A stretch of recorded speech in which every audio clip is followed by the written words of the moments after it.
Oh, hello. Welcome back to another episode of Masterpiece. No, I'm just kidding. Welcome to Bad Cinema here on Heroes of Our Comic Club channel. It is Halloween month. We're going to be watching a bunch of horror movies and scary movies, and for the whole month of October. And tonight we're reviewing a little film called Return of the Living Dead. I got one of the comics right here. It has been several comic series over the year. We got some, and I have a few, including this one, signed by Mark Spears. And, we got the Tire, I think, what's his name? Tire Man or something. There he is. And we got one of them he's eating some brains, of course. And of course, this is the first zombie movie where the zombies actually can talk. So I kind of like to talk. But we're trying to I got some stuff streaming here to Facebook today, too. So we'll see how it goes. But I got some guests that wanted to be on. They're my co-host for the show if I can get them. All right, my internet's acting crazy, but here we go. There is Tony. Well, there he was. All right, I can't. All right, it's already messing up. All right, great. We got to get down here to Jeff. All right, it's probably not going to go too well. I have a bad feeling about this. But sometimes my internet wants to act like a, you know what. Let's see if we got anybody watching this in here. I don't see anybody watching it there. So, all right. Well, it says we're live. Oh, there we are. I can see us. All right. Well, welcome anybody that's on Facebook. I'll try to look at your comments on my phone while we're doing it. How are you gentlemen doing tonight? Let's see. We got some comments in the chat already. Scared of how this is going to go. We got Jean Below. Hello, Jean Below. Spooky. And can y'all hear me, or is it really delayed or something? Or okay. Oh, you're good. Yeah, they made a comic of it. Spooky, how you doing? And Spooky Dude, how you doing? It's good to see you. And we got, I guess, Will and John are commenting in the chat, and Tony's omnipresent. All right. Well, we're talking about Return of the Living Dead. I will show some. We're going to watch the trailer first. Kevin, you got the trailer. I'm sorry, I'm being thrown off a little bit, but go ahead. We're going to share the trailer and see what everybody thinks of that. Just to give you an idea, if you've never seen the movie, and if you've not seen the movie, I don't know, you should see it because it's a. You can barely hear it in the background, but it's there. That music's going to get it. It's pretty loud on my side. Yeah, y'all want to party? They go and party in a cemetery like a bunch of young people always do. You know, we always did stupid stuff like that. Done it in there. But that was the worst looking cemetery. I don't recall a cemetery in Louisville, Kentucky. I've been in Louisville, Kentucky several times. I don't recall a cemetery that looked like that though. So I'm assuming this wasn't filmed in Louisville, Kentucky. So, and we don't call it Louisville. It's Louisville. We're from Louisville. That's from Louisville. All right. Anyway, that's how we do it over there. But I got some. We got plenty of video clips anyway, and I'm going to show a couple of still shots. Of course, in my opinion, I guess you could say her two stars, well, her two co-stars as well. But Linnea Quigley is kind of the star of the movie to me. I liked her attitude about, like Jeff said, about not wearing any clothing. Also, that's pretty interesting. Way to be setting, but she's also a cool character. I don't know. I've liked her in all the movies she's ever been in. I like, a lot of people call this kind of movie trash cinema, B movie, cult movie, cult classic. Although I'm pretty sure it probably made some money for MGM at the time because we had a lot of teenagers like, that's side boob. All right, never mind. We're in trouble. I'm already in trouble already for that one. But anyway, you get the idea. All right. Side boob. Well, I don't think you can see much. It wasn't there for long, so I'm not going to worry about it. I told you, Tony, I was afraid I was going to slip up and do that. All right. Anyway, it's hard to find any clips of her with her clothes on. Right. Like, for example, she's not, at least her back's turned right there. Hey, I She think I starts used to dancing own on that that boombox. monument thing or whatever. And then you got some pretty cool stuff. I think everybody used to own that boombox. Of course, the great makeup work for these zombies. Tarman. The Tire Man, I think they called him. Boy, that's really disturbing too. I like that. That's the way I like my zombies to look. Like I was just watching this Italian horror film a minute ago called Zombie.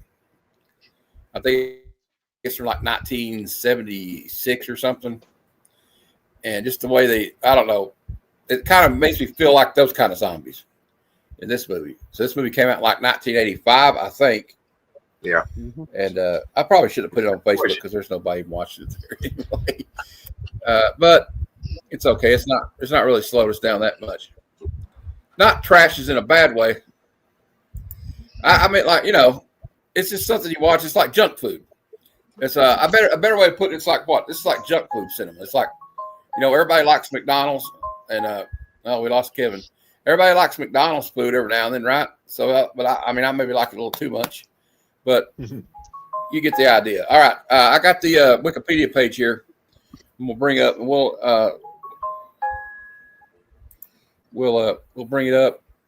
All right, there we go. I realized you need to start doing it before the show. So, The Return of the Living Dead is a 1985 American comedy horror film written and directed by Dan O'Bannon. It was his directorial debut from a story by Rudy Ricci, John Russo, and Russell Streiner, and starring Clu Gallagher, James Karen, Tom Matthews, Don Capia, and of course Leanna Quigley. Go ahead, Tony. No, I was just going to say I've heard him referred to as Clu Gallagher, even though that's not how it's spelled. Okay, Clu Gallagher. Okay, they it looks like they misspelled his name then. The film is described as a mordant punk comedy and is known for introducing multiple popular concepts to the zombie genre. Zombies eating specifically brains as opposed to eating any form of human flesh, and zombies being invulnerable to a gunshot to the head. Additionally, the film's soundtrack was noteworthy as it featured several Los Angeles-based death rock and punk rock bands of the era. The Return of the Living Dead was released in the United States on August 16, 1985 by Orion Pictures. The film received mixed initial reviews but performed moderately well at the box office. It spawned 4 sequels, with a 5th one that is in development. So these kids, the plot, we don't go over that. We talk about the plot a little bit more when we're getting into it. And, of course, like I said, she's like 10th on the billing, but she's well known she was from Davenport, Iowa.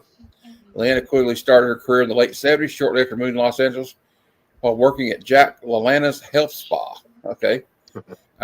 We got several all the punk rockers. The concept is The Return of the Living Dead has its roots in a novel by John Russo, simply titled Return of the Living Dead, which served as a follow-up to Night of the Living Dead that was released in 1968. It was directed by George A. Romero.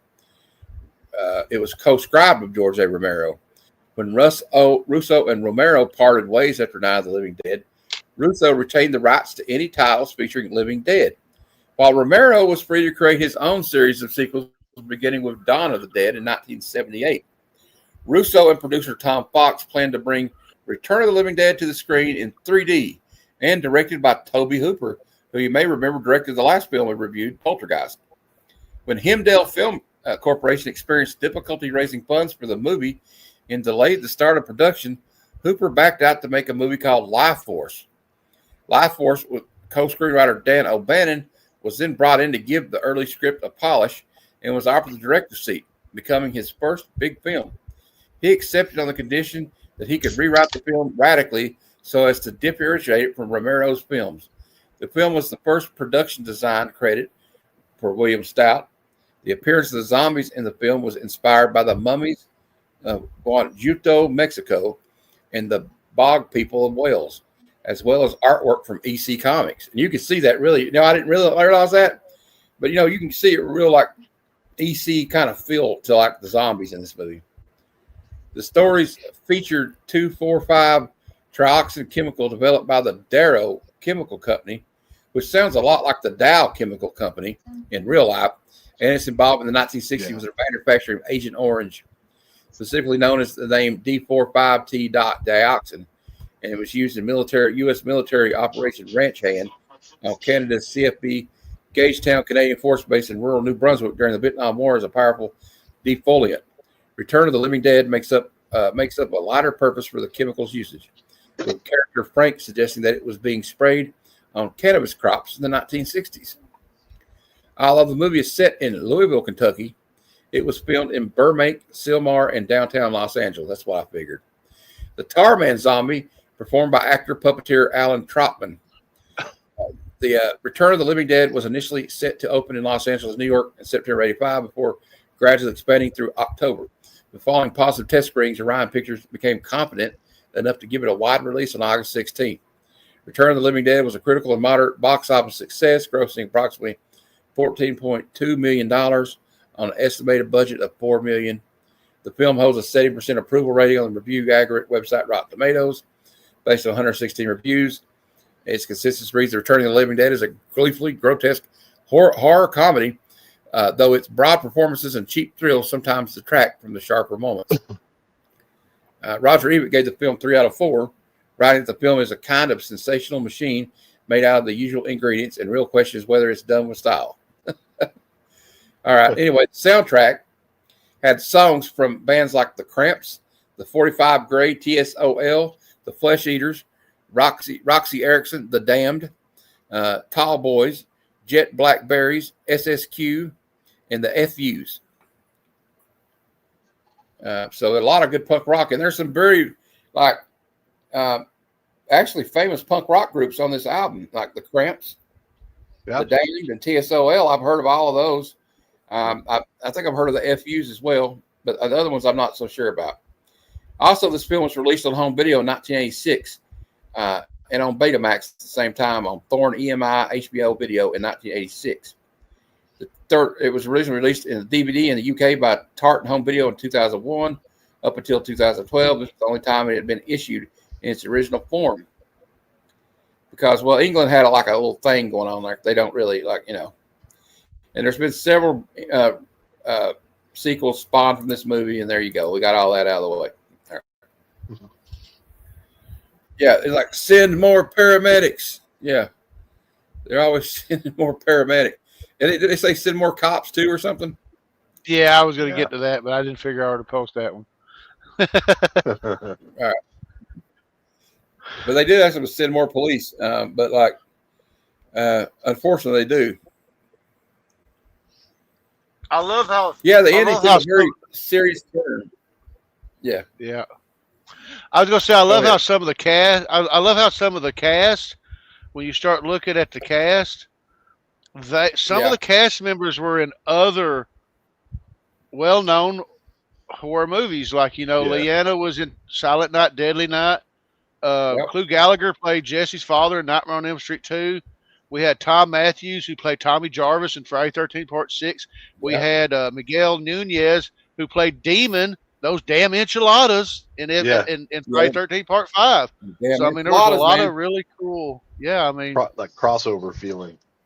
Yeah. Yeah. Well, a lot of these people, like the casting is like a lot. You see that a lot in the 80s. Like we were talking about that with on your show the other night, Tony, about how a lot of times you'll see it the girl that was the final girl in Friday 13th Part 2 was also in April Fool's Day, and she was also in a movie called Walk Like a Man with Hallie Mandel, but that I wouldn't recommend watching that movie. Hey, Robert Pops, I hope you're doing all right, man. Hope you're doing all right. And I don't know. It's just a fun movie. I don't necessarily think it's bad. Bad cinema is another way of saying B movie. And I've almost thought about and I'll ask the chat, and I'll ask you three guys, and if you've got in the chat, if you're watching, let me know what you think. Maybe I should change it to cult cinema. What do you think? No, I like how you got the good, bad cinema going together. You could have some kind of tagline saying, it's so bad, it's good. I mean, something like that. Well, that's what I always say. It's always like, it's because it's bad don't mean it's not good. I'm not saying, and usually when I mean bad cinema, we're talking about a movie that. I would leave it the same. Even when I first was exposed to it, I knew what you meant by it. You're not saying hey, this is a terrible movie. Don't watch it. You know what I mean? Oh no, You're saying, but we have. here's a movie No, no, that never got we like have some, but me mainstream and Jeff have, Oscars and all that. You know? yeah. But don't get me wrong, me and Jeff have both watched movies that I don't recommend, like Yeah. Sharkula. Do you remember that movie? Yeah, don't watch that one. But anyway, I mean, well, if you want to have fun, if you're drinking beer with your buddies or something, and you want to watch the laugh, have a laugh, yeah, watch that. But this movie's actually something you can watch by yourself and still enjoy it. Like I enjoyed it last night. I was editing videos last night and making thumbnails from upcoming shows. And I was sitting here watching it, and I was like, "Yeah, this movie's fun." Like, there's not really anything boring about it. Yeah, I mean, at all. It's just like pretty good job, like with makeup and stuff. I remember one time somebody told me they said they thought that the Texas Chainsaw Massacre Part 2 was one of the most funniest movies they ever seen. I looked them dead in the eyes and said, "That's the problem." Yeah, it ain't so. It's not supposed to be funny though. At least in this one, they admitted they were going for like a zombie, like horror comedy type angle. Yeah. So you knew what you were expecting. You already expected it. I remember watching this movie with my cousin Carla, and she's older than me by a few years. But I was about like, I watched it when it came out on video. I didn't watch it in theater, but I've been like 11 years old when this came out on video. Yeah, this was a home video. And, this was a home video rental for me too. It's freaked me out though. I gotta go. Yeah. Yeah, I like some of these movies, like I did get to see, but like my mom, she would take me to see Terminator or something, but she was not going to go see this. You know what I mean? I'm surprised. One time we went to the movies when I was in high school, and she went, "I'll go with you," and we went and saw Bram Stoker's Dracula. Whoops! And she's like, "I'm never going to the movies with you again." Well, I mean, it's like I can't say that about my mom because she took me to go see Halloween. My mom took me to go see Halloween 1 and 2, so I can't say that about her. She used to watch Headbangers Ball with me when I was a teenager. So I mean. Yeah, well, my mom was cool with that stuff. Like I would listen to like Motley Crue in the car with her, but like I mean, she didn't really like it. She was just doing it because I'm her kid. I'm her kid. And she's just trying to be supportive of whatever I like. Fun fact: my mom's the reason why I'm a lifelong Kiss fan. I mean, well, that's awesome. I remember. Well, the thing about Kiss, I discovered the album from my stepbrother, but yeah. I think as we grow up, we're around, you're around your parents and they listen to certain music, and we just by osmosis absorb some of it and we like some of it. Especially like you get older, you become an adult yourself, and you find out, hey, I really enjoyed some of that stuff that when I was a kid I was like, man, turn that off, Hey, Kenneth, and that's why I don't really get on to like okay, you young people listen to this or that, or oh, why are you listening to the Chapel Roan or whatever? I don't. Some of it's not bad, and that's what they want to listen to. That's I don't understand it. Yeah, I never try to control what my kids watched or listened to because I didn't like it when it was done to me. Yeah, I don't. I'll tell you when I knew that. I'll tell you a good example of how bad Sharknado is. There's a scene where Ian Ziering is riding a shark into Buckingham Palace. So the Sharknado movies to me are the definition and saves the Queen of England. Yeah. Sharknado is an inspiration to me in one way and one way only.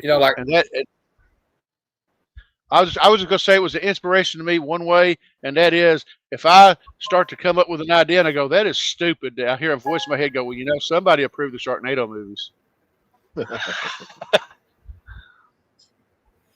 Well, it reminds me of, do you remember when David Spade used to be, when David Spade was on Saturday Night Live and he would do that thing called he'd be on Weekend Update and he'd do a thing called the Hollywood Minute. Yeah. And he goes, he was talking about like scary movies. He says, I'll tell you a really scary movie. And it wasn't even like a scary movie, just a movie. I can't remember what movie it was. But he goes, I remember my nephew woke up screaming, going, Mommy, how'd they get funding? Hell, dude, what I was going to say, I don't remember what Scream movie it is, but when somebody asked Jamie Kennedy's character, what's your favorite movie? Showgirls. And I was like, I've got to learn how to dance. I'm going to be a dancer in Vegas, All right. Although, you know what?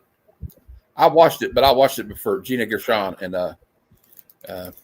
Jesse. Was I the only one that watched it for the plot? That was a plot. I just remember, I said, Jesse, I was just like, Jesse from Saved by the Bell is going to be in this with no clothes on. I am definitely watching this shit. Dude, I could never go back and watch Saved by the Bell again. Nah. I could never watch her. For that one episode. Well, except for the episode where she's like, remember when it was on diet pills? She's like, I'm so excited. Yeah. Oh, yeah, God. When she went on her feminist rants on Slater after I watched Showgirls, I went, you need to shut up. What are you talking about, lady? All right. Let's play. I'm going to play about 3 clips, and we'll just see what everybody thinks of that.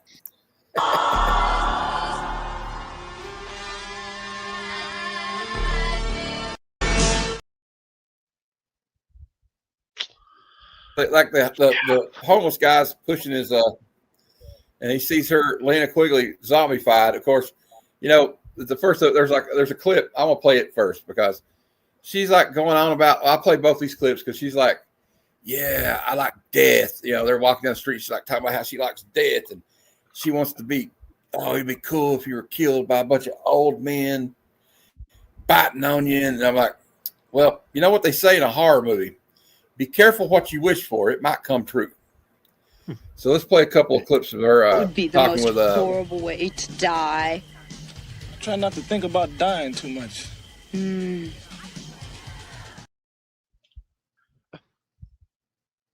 then she's like getting excited. Yeah, I know. I love her though. I like how she's I could change her. You know what I mean? I'm just saying.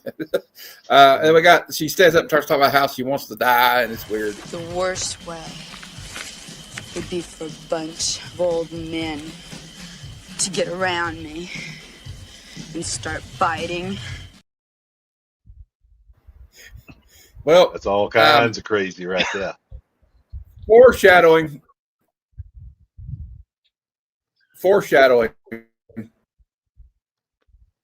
Because but it turns out, as you'll see in a minute, because I have a clip of when it actually happens, she doesn't seem too excited about it. That's all I'm going to say. But then, of course, so it starts out, and this guy's going to this medical supply place to get a job, right? He's going to be like a stock boy. And the old guy, the veteran's been there since the 60s, is training him, and he's like, I'll show you the ropes, kid. But this guy's acting like he knows what he's doing. But obviously this guy is incompetent as hell too. You start figuring that out real quick because he's like, they're sitting in the office and he's like, you want to tell you something really cool? He said. And the guy goes, what? He's like, you remember what happened in Pennsylvania, that movie Night of the Living Dead? That was based on a true story. This military chemical got out and all these dead bodies started coming to life, and the military stopped it, but they took the chemicals in the bodies and they shipped it to the wrong place, and we ended up with it in the basement. First off, why didn't you call the government and tell them, look, we got a bunch of zombies in these tubes. I don't want them in my damn basement. Exactly. And then he goes, another bad thing to do in a horror movie. You want to see them? So they go down to look at them. And he's like, oh, don't worry about it. These were made by the famous last words too. Oh, nothing will happen to those. They were made by the Army Corps of Engineers. Mm-hmm. Well, why don't you talk to everybody in New Orleans about how well the Army Corps of Engineers build stuff sometimes? Because does anybody remember Katrina? So there's another foreshadowing coming onto this too. And so of course they don't want to call the military, right? Oh no, we can't call the police. We can't call the military. So they try to handle it on their own. They open up the thing and it knocks them out, obviously. So then it animates everything that's dead, all the cadavers in there, they have these dogs that are bisected in half for like veterinary schools that are like preserved or whatever, and they come back to life. And so they have and you see like one of the cool things is I think it's like even they have like a cork board with a bunch of dead butterflies pinned on the board, right? And when they walk by it, all the little butterflies are flapping their wings. And so they come back to life. See, that's a proof. I was going to say that's a proof point that if they would have had Walter on how to properly dispose of bodies instead of cremating it, then we wouldn't have got the other part of the movie. Yeah, because once they cremate the parts, they tell him they tell the guy at the crematorium that it's like a hyena, that rabid hyenas. And it's like, that's like, how the hell did you come across rabid hyenas? Why did they send those to you? Oh, don't worry, it was a mix-up. You know, we just don't want to. We just want to keep it quiet. So they give it to them money under the table, you know, or some kind of favor. So when they do this, though, the smoke gets up into the atmosphere, into the clouds, and then it starts raining. And then the chemical rains down on the cemetery that's right next door, where the punkers are all partying. And you can about guess what happens next. So anyway, we'll play some more clips of this. I don't know what order they're in, but we'll see. Put the ball through me. Yes, put him on. The general. Oh yeah, we forgot about that. There's a general goes to his house, and he has to check in on his phone. And his wife's like, "Honey, yeah, you get to find out why he does this every night. When is this going to end? You do this you have to do this. You're always on call." He's like, once they find those chemicals that we lost, then they'll quit doing it. Hopefully we find them. He says, but we may never find them. Well, little does he know. So he gets the call there, and we'll talk about that later. Here's some more punk rock scenes. Shh. Do you hear something? Hear what? Something. Yeah, the dude in the driver's seat was the guy in Friday the 13th Part 5 that chopped the kid with the candy bar with an axe. Yeah. Oh, really? Yeah. And he doesn't last long either. But like what happened in there, they were escaping the rain because when it started raining, especially Leanna Quigley's character, she didn't have a stitch of clothes on. So it starts burning their skin, and they get to the car, but then they realize when they put the convertible top up, there's a hole in there's a rip and tear in the roof because it's a cloth top, brag top. So they go and try to seek shelter in the I think the crematorium, the chapel or whatever, the funeral home. All right, we'll play another clip or two. Let them know we're in here. You better believe it. Hey, mister! Mister, don't go in there! Hitting the fan. Well, he's basically saying, "Mister, don't go out there. Shit's hitting the fan out here."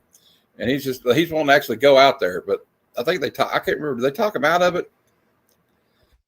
But anyway, see if we can find. I got to see if I can monitor the chat from my phone because I hate switching back. All right. Okay. We'll play some more clips here. I think this is let's just play it. Yeah. Oh, it's weird. These people seem to say they've been waiting for this to happen. Apparently, they got some sort of contingency plan to deal with it. Huh? Let's go. So, unfortunately, if they only knew what the contingency plan was to get rid of this, they probably wouldn't have been celebrating too much. You know what I'm saying? No. Because the contingency plan they have really means doom for anybody within a 32-block radius of where they're calling from. Because they launched a nuclear strike on Louisville, Kentucky. Well, in a certain area. That's why they use like a little shell. Like you don't see a silo. They don't launch an ICBM. They launch like a nuclear shell, comes out of a tank, which I think by the 80s they didn't make those anymore. I think maybe in the Cold War they had thought about doing something like that, but they realized what a jackass you'd have to be to fire something like that.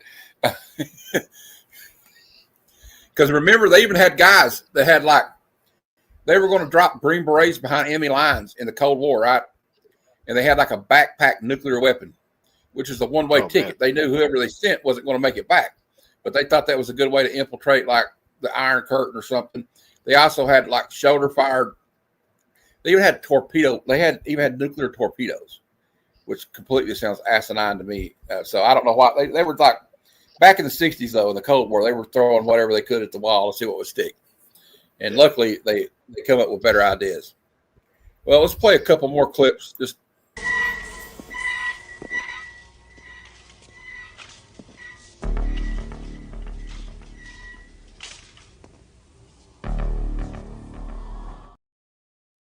that's the one where she's getting ready to walk out of the mist.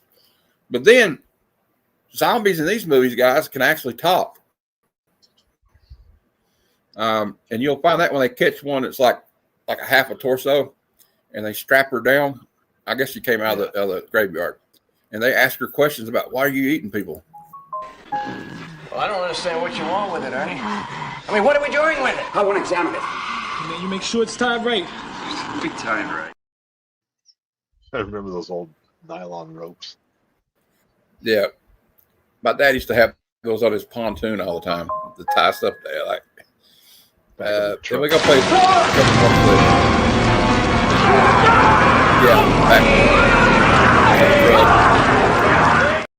Games.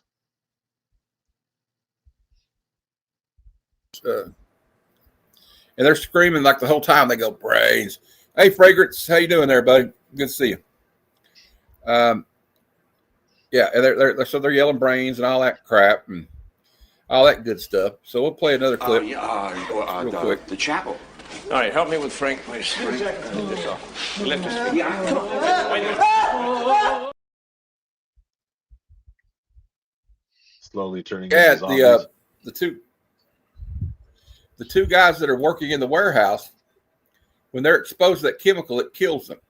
So when the paramedics show up, the guy's like, man, I don't know, but you guys ain't got no pulse. He goes, are we dead? He goes, I don't know, but you don't have no pulse, and your body temperature is like 75 degrees. Which, if anybody knows, if your body temperature is 75 degrees, you're dead. Because it's supposed to be at like, 96, 98 degrees. If your body temperature gets down to 95 degrees, you need to start worrying. You know, that's what I've heard. Or at least if it gets down to 90, you better go to the emergency room real fast. I gotta give props so anyway, to them. So they're like freezing to death, and then they got. Go ahead. Oh, I'm sorry, Matt. I was just gonna say I was gonna give props to the older guy that got dosed. He had the decency to take himself out like he did. No, I'm on delay, Tony. It looks like I'm interrupting people, and I'm not. Yeah. And apparently, so these zombies, Tony, if I'm correct, if they don't not eat brains, they're in pain, right? Like it physically hurts them not to eat brains. Because her boyfriend's dying, he's like, oh, my arms cramp, my legs cramp. Yeah, and like if I don't eat these brains, so it's almost like how a vampire has to survive on eating blood, like they have to survive. It's not like in some zombie movies where it's just like, oh, they just have an appetite for flesh. They don't have to eat. But if they see something, they'll kill it and eat it. But in this one, they have to go do it. And it's hard to stop these things. They cut this guy in half. He's still moving. What do you think about that idea? Do you like the idea where they change the rules where if you destroy their brain, it doesn't kill them? Or do you think it's like making it too hard? Like okay, you're kind of stacking the deck against everybody to be able to even survive this kind of thing. Yeah, I don't know. But it's I weird. will say this though: the one thing about zombie movies is it doesn't matter who directed them, George A. Romero or somebody else. Usually, they do not end well for the people involved because even if they survive to the end, usually something bad happens because it's post-apocalyptic.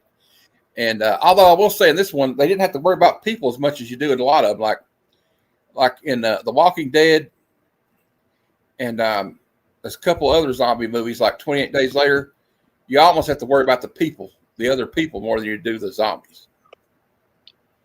But of course, that might have happened later. This is like the beginning of a zombie outbreak, so it would probably be different at that point. I don't know. I feel I'm talking too much, but hey, Collector P, how you doing?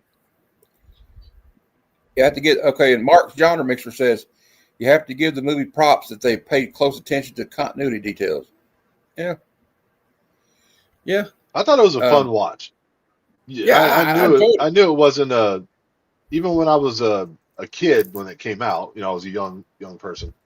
I knew it wasn't going to be scary. It was just going to be a cool, fun, horror type movie. The only horror movies or scary slasher, whatever you want to call them, movies that ever really scared me when I was a kid was Halloween, the Poltergeist 1 and 2, and the first couple of Friday the 13th, and the first Nightmare on Elm Street. Those are the only ones that actually made me uncomfortable. Yeah. The zombie movies, like Mark Genre makes sure to say there in the chat, zombie movies always have a bleak ending. The survival seems to be an exercise in futility. Yeah.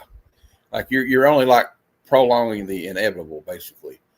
And it's like, especially it's like a virus, so you can also like think of like different, things that's happening in reality, with like diseases like Ebola, and even I would say Ebola is probably, we all could say that Ebola is worse than COVID was, but yeah.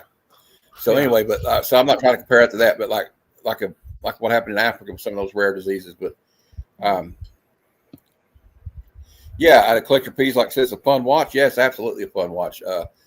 The other thing is, like, I don't know about you guys, but like maybe when I was younger, I got freaked out. Like Nightmare on Elm Street came out in 1984. I was like about 9 years old, maybe. But like by the time I got to about 12, I was desensitized to these movies. You know what I mean? They didn't really freak me out that much. It took by the time I was a teenager, it took a lot to scare me. Like, and I don't know if I really got scared as much as like if I watched like It the other day, the new It movie, I was like, that freaked me out. You know what I mean? Like that part's creepy, but it didn't scare me. I didn't go to bed and be like, I can't sleep because Pennywise freaked me out. But yeah, I think but my mom, she wouldn't be able to sleep all night if she watched this movie, even this movie. So my mom doesn't like that kind of thing at all. All right, let's play. I don't know if I played this clip, but we're gonna play it and see if we did. I guess He owns this place. That fucking car is total, man. That's all right. My car's still out there, so's Frank's. And his car, as soon as he said that, his car blows up. Oh, don't worry, my car's out there. Famous last words. All right. We got Phil's Treehouse. Phil, don't be speaking those words in my chat, bro, okay? I'm not even going to say that out loud. You see what he put? We're not going to unlock the Book of the Dead tonight, okay? Get behind me, Satan. All right, anyway. And then not bring back Jason Voorhees by accident, because the Necronomicon was in that movie too. No harm ever came from reading a book. Sure. I've watched it, Phil. We'll watch it soon. We'll probably do it next month. But that's one of my favorite movies: Evil Dead 2, and Army of Darkness. But I refuse to watch the new ones. I refuse to watch the new ones. Sorry. I was going to say November is going to be the horror movies we wanted to do but didn't have time. Yeah. Right. Well, we might just start doing like a horror movie show on Wednesdays. Who knows? Because there you go. Hey, dude, there you go. Do one on Friday. Call it Friday Night Frights. There you go. That's there you go. Not a bad idea. Million. You heard it here first. Million subscribers right there. Boom. You remember the USA Network and what's her name, Rhonda? Rhonda. I love her. Oh, I love her. Yeah. She's back. She has her YouTube channel now, and she's still doing that up all night. By the way, yeah. So you need to look that up. And she's still. She kept me up all right. No, never mind. She's actually pretty hot. She's still pretty hot, by the way. Just so you know. But all right, let's play some more clips. This is dispatch. Do you copy? Over. What he's saying is, and I have another clip of it. He's like, send more ambulances, send more paramedics. So these zombies are actually talking to like, bring us more food. They're like basically calling DoorDash for zombies. Yeah. Yeah.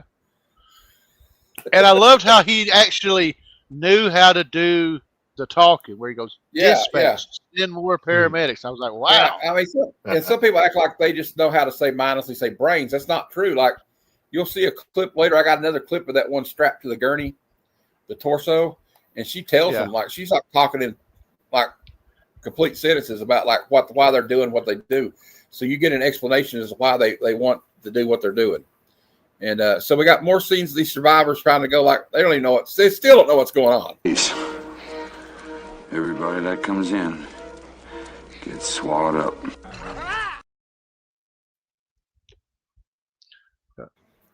And that's another. Well, I got a clip of him saying that though. We'll see it. I can't believe this world was safe. What, Freddy? What? So what he's saying is, he's like, "Come on, baby. I know you love me, but can I eat your brains?" She's like, "Well," she goes, "I would do anything for love, but I won't do that." Funny side note is, he's also in part 2 and he does something along the same lines, and his girlfriend lets him. Yep. So how did he end up in part 2? He's playing a different character. I don't even know. I mean, I don't know. Who knows? The best thing to do when you're talking about a movie like this is don't try to think too much about the continuity. I learned that with Friday 13th. Like, if you try to start making sense, like between part 7 and part 6, it's supposed to be like 10 years. So by the time you get to like Jason Takes Manhattan and Jason Goes to Hell, it should be like 2002. Yeah. And we know that's not true. Yeah.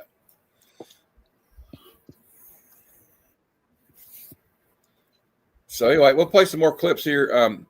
We're talking about the guy figures out the only thing he can do to destroy these things is like, you got to take them apart and hit them with like sulfuric acid. You know, he's got like some kind of, it's not, I don't know if it's sulfuric, but it's like a very toxic acid. We need a way to fight him.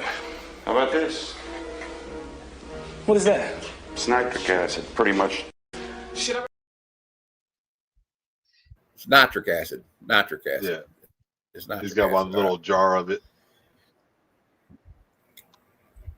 That's not going to help much. I mean, as soon as you toss it in somebody's face, that's the end of it. Unless they had, well, you couldn't put it in a super soaker because it's corrosive. It would just eat through the plastic. That would be a good idea. So I don't know what you would do with it except just toss it one time and run, unless you could make a bunch of it, but you have to be in a chemical factory. Well, here we go with the first ambulance drivers that go in and check on the young guy, the older man, the middle-aged guy. They go back out and things don't end up too well for them. I got a man down.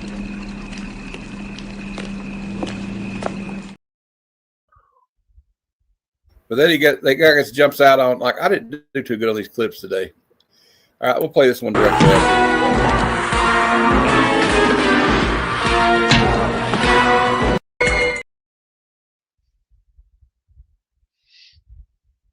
Another comment from the chat was from Mark's Genre Mixer. He says, another theme in zombie movies showcases the government's ineptitude and failed contingency plans. Absolutely. Like, they think they got it figured out at the end of it when they call in that nuclear strike. But then just when the cloud goes up to when the mushroom cloud hits the atmosphere, it starts raining back down, and it just makes it worse. So, and that's usually what happens. That's usually what happens is something's made worse. I'll play a couple more clips here. That last one wasn't that great, so I apologize. We got some better.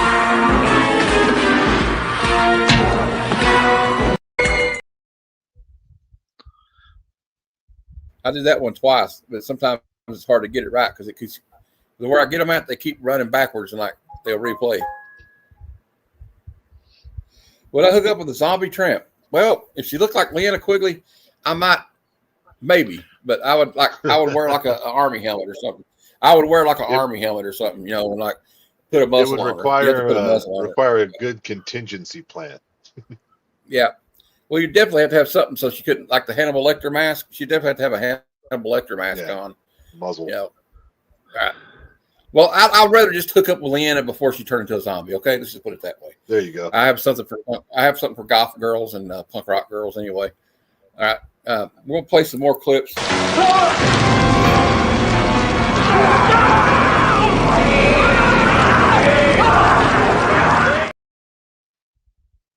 And to me, that part's kind of scary to me. Is like when the zombies always freaks me out in the zombie movies when they get overtook by like a pack of them like that. You know, it kind of freaks me out.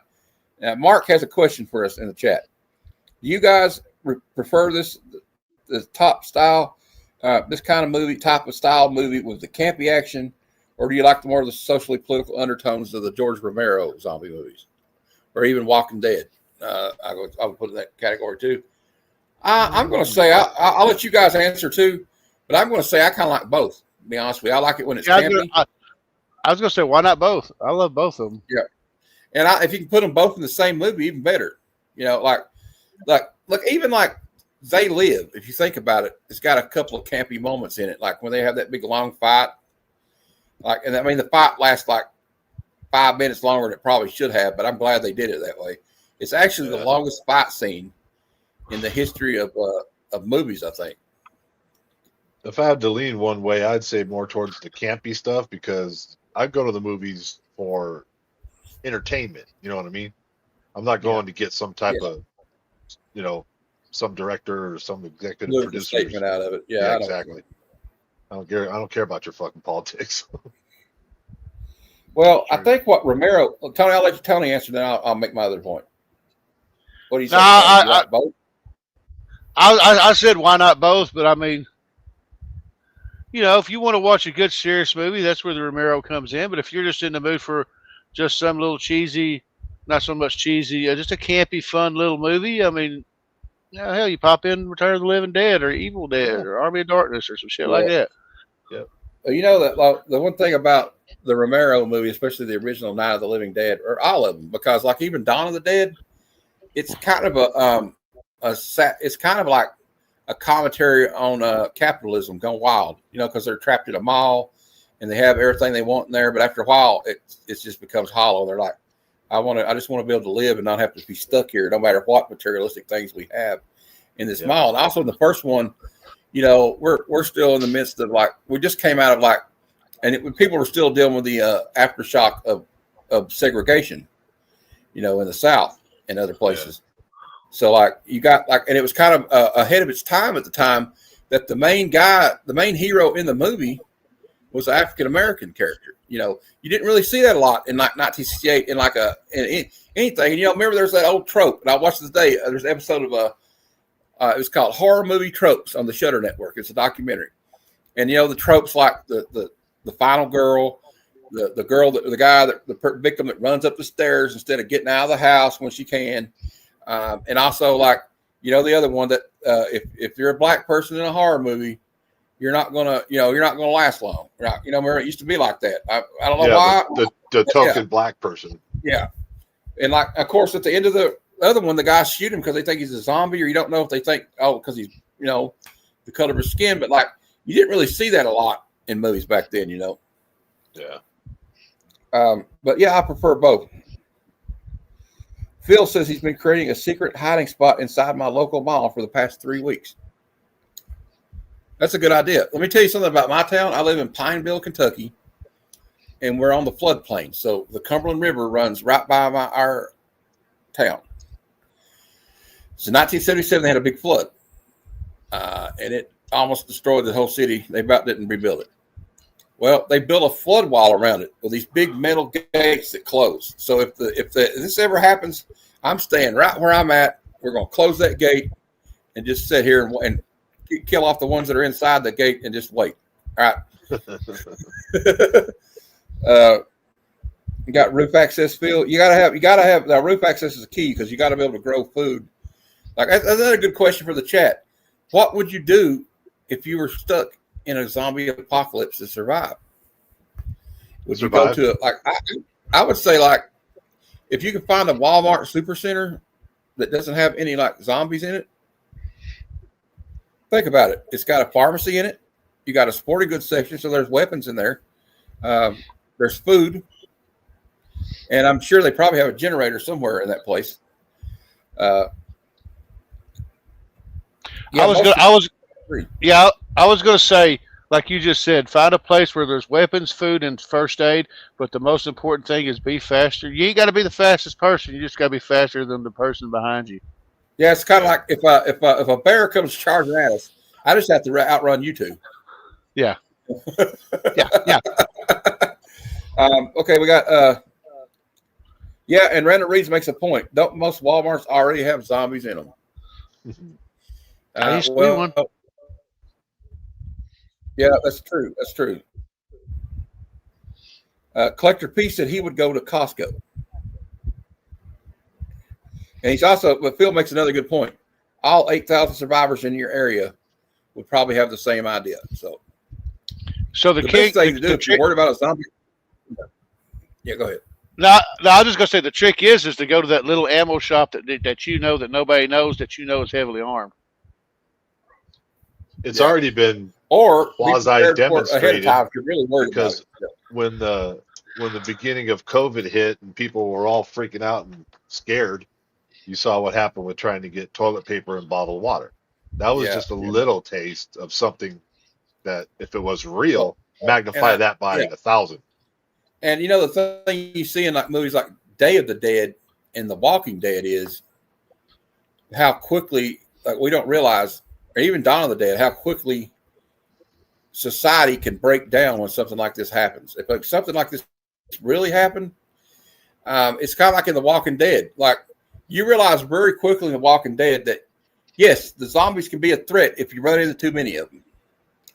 But the real threat are other people that want your resources, like the governor or like Negan, all those guys. There's always somebody, or like the people at was it Terminus that were eating people, So like you got to worry about that. Now let's play another clip. This is one where they kind of and I got Bruce says you better hope the zombies don't have Skechers on. Okay. And then at that point, Phil says, "Don't worry, because Crocs, at Bruce, the point of the apocalypse, cash money would be you could be wiping your butt with dollar bills and $100 bills because it's not going to matter. Money ain't going to mean shit." Phil says about 7 days, 9 before society will collapse down with our power grid. Yeah. So, like, look, I would be pretty useless, to be honest with you, because I'm not John Rambo. My dad would probably be all right. He grew up on a farm. You know what I mean? But like me, yeah, I like to order takeout. I like to use the microwave. I like to be on the internet. I would not. Now, if you're like a big nature enthusiast and a hunter and fisher, you probably do pretty good. But at this point, it's probably too hard, too late for me to change my spots, so to say, right? And then, but Bruce says even Crocs should never be worn, even in a zombie apocalypse, apparently. He's probably right. Let's play another clip here. This is zombie explaining why they like brains so much. Well, I don't understand what you want with it, Ernie. I mean, what are we doing with it? I want to examine it. You make sure it's tied right. Be tied right. Where they're talking. Damn it. All right. I'm going to play the rest of these clips real quick so we can just get talking. Okay. The chapel. All right, help me with Frank, please. Lift this off. Lift this. Yeah, come on. Wait a minute. Played these. I think it's not here. I think I must have had a problem with like downloading all the clips. Anyway, there you go. We played some clips. We're good. Yeah. Well, Phil, I thought the ladies liked the Crocs, but you know what? I wear Hey Dudes. So they're like the new Crocs, I guess. I don't have any Crocs. I don't think. I got rid of those things a long time ago. So you say, Bruce, you don't know. You're not from Kentucky. Maybe Kentucky ladies dig them. I don't know. Now, you have to have like a good pair of like Justin boots or something around here. The ladies like you. Maybe, I don't know. I got some Air Jordans somewhere. The ladies like those? I don't know. Got my Jordans. I don't really wear them. Work boots and boxer briefs. How about if you wear like the tidy whities with the American flag on the back of it and just a cowboy hat like that guy in Times Square? What's it, the singing cowboy or whatever they call him? America. The naked cowboy is that what they call him? America. The naked cowboy.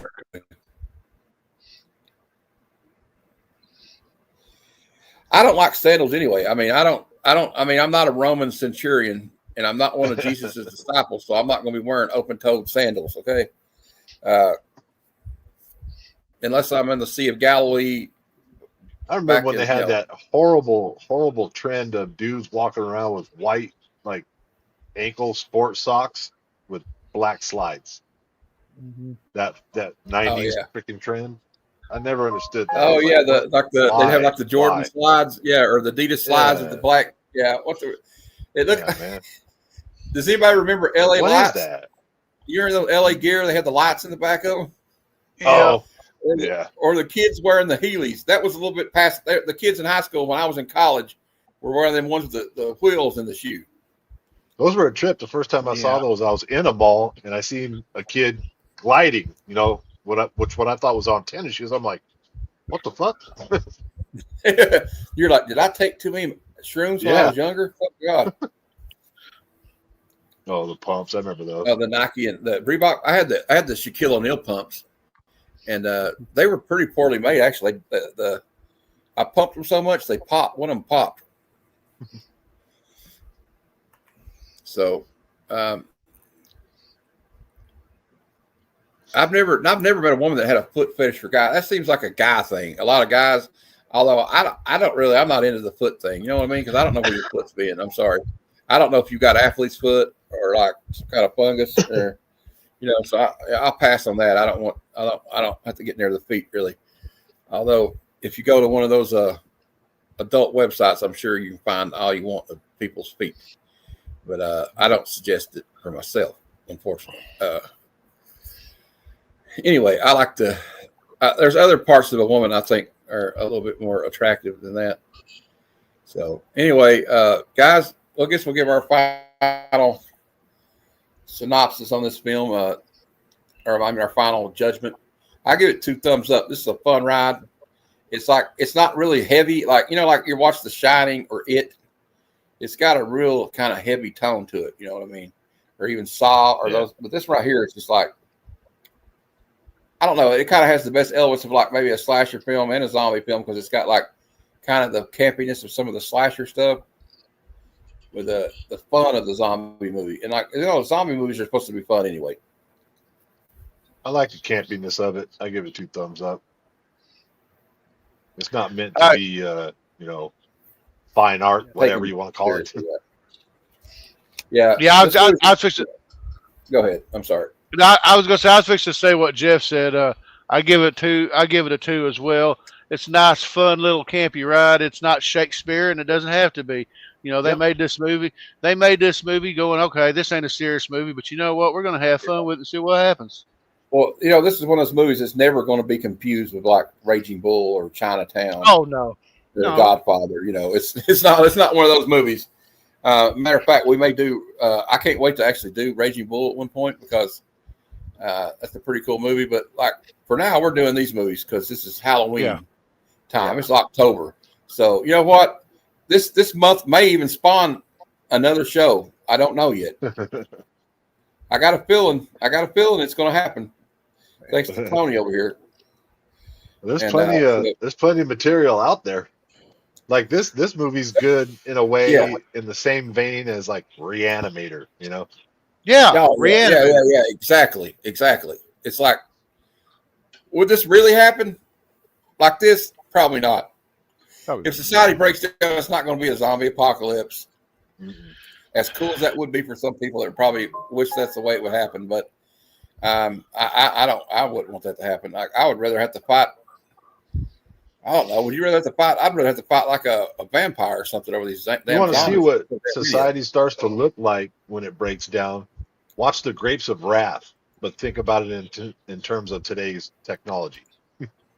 Think of that line from the Dark. Think of that line from The Dark Knight where the Joker says, "These good and decent people will eat each other." They will.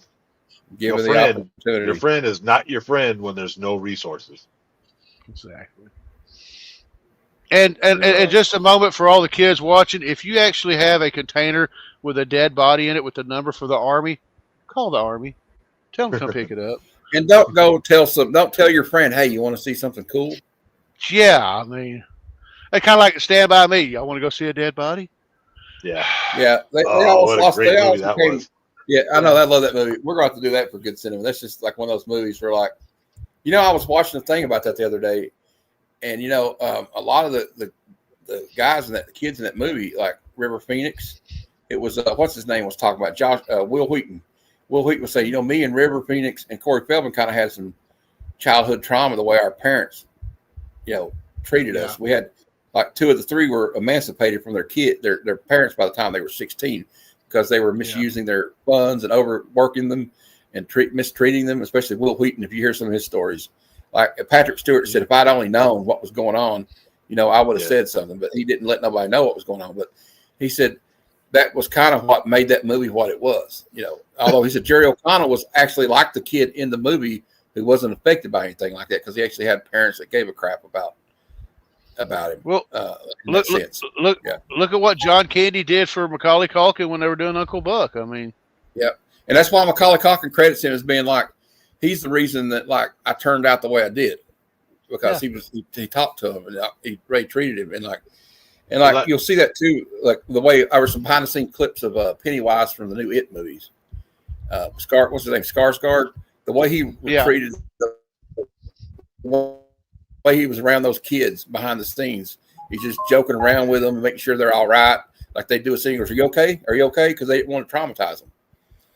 Yeah. The problem is when go ahead, Tony. I'm sorry, I keep talking. Those kids are.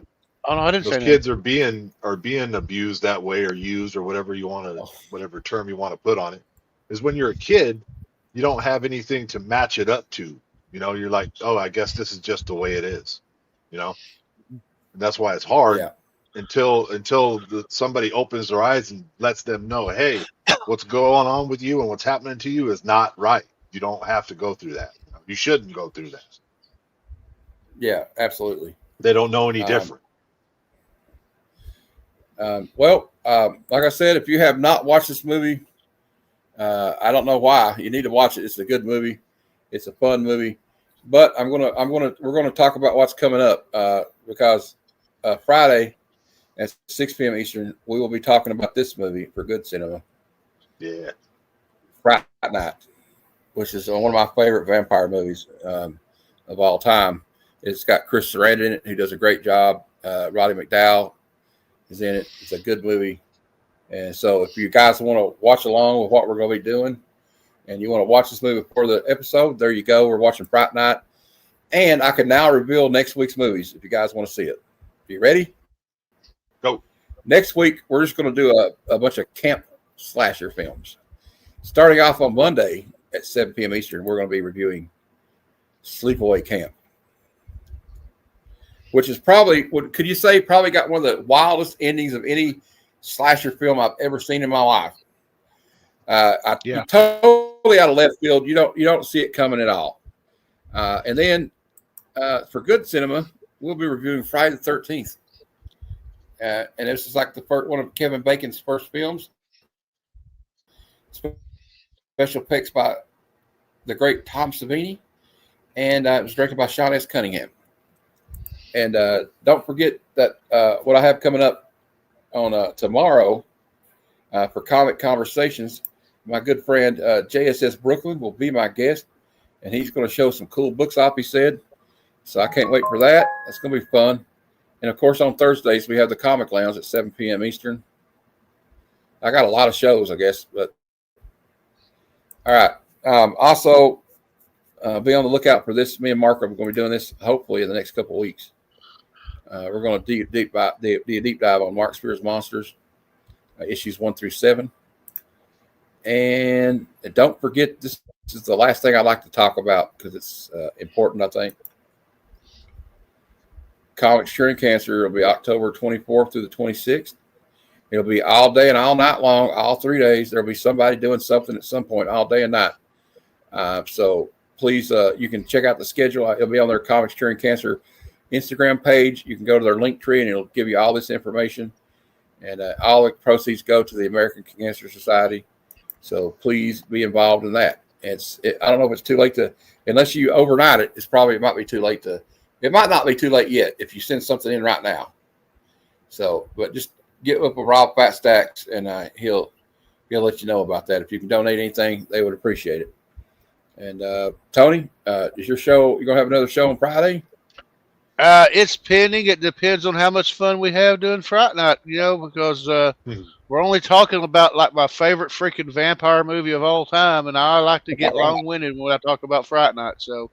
All right, I can't wait for that. Keep me down. So I'm telling you, man, this is like. Well, I'm excited. We're doing one of your favorite movies then. So yeah. Well, everybody remember this before we leave. Just keep this in mind about bad cinema. Just because it's bad doesn't mean it's not any good. Come, son of Jarrell! Kneel before Zod! Snoochie boochies.